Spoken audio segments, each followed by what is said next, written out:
कहानी की शुरुआत होती है साल 1969 से। एक नई ऊंची इमारत स्काईव्यू टावर में एक शानदार रेस्टोरेंट की ओपनिंग हो रही है।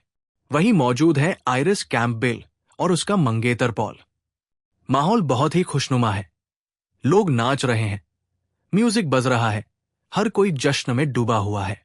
तभी अचानक आइरिस को एक डरावना सपना आता है, एक भविष्य की झलक।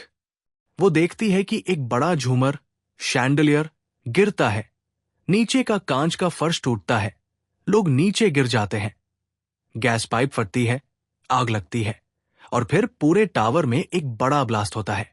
देखते ही देखते पूरी बिल्डिंग ढह जाती है और सैकड़ों लोग मर जाते हैं, जिनमें वो खुद भी होती है।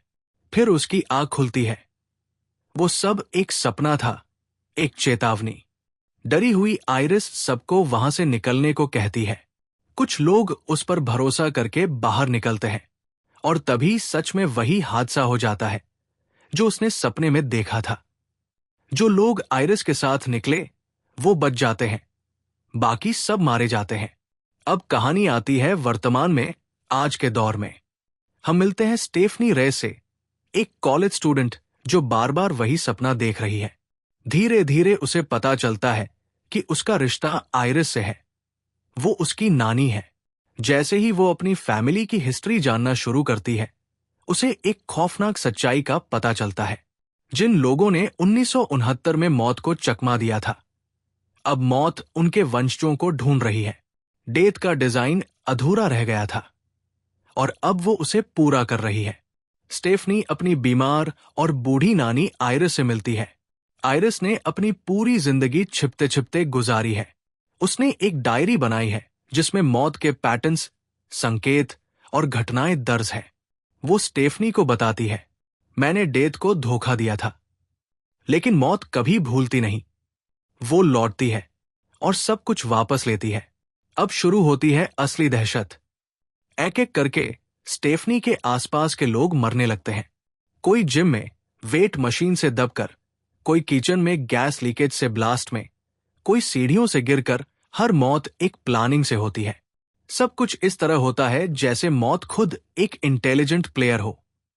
स्टेफनी और कुछ और बचे हुए लोग, जैसे एक हिस्टोरियन और एक मीडियम, मिलकर डेथ के ऑर्डर को समझने की कोशिश करते हैं। उन्हें पता चलता है कि डेथ एक एक कर उन सभी को मार रही है जो किसी न किसी तरह से उस रात बच गए थे या जिनका खून उस रात से जुड़ा है। फिर आता है एक इमोशनल मोमेंट। आइरिस खुद की जान ले लेती है।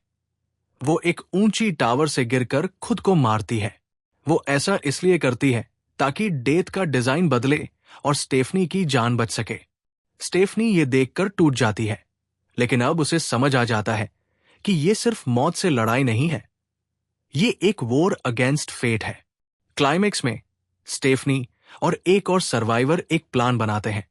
अगर वो किसी और की जान ले ले तो शायद डेथ की दिशा बदल सकती है। लेकिन जब वो ऐसा करने जाते हैं, डेथ एक और तरीका ढूंढ लेती है। वो हर बार उनसे एक कदम आगे रहती है। अंत में ऐसा लगता है कि स्टेफनी जीत गई है। सब शांत हो जाता है। वो गाड़ी में बैठती है और कैमरा धीरे धीरे पास आता है।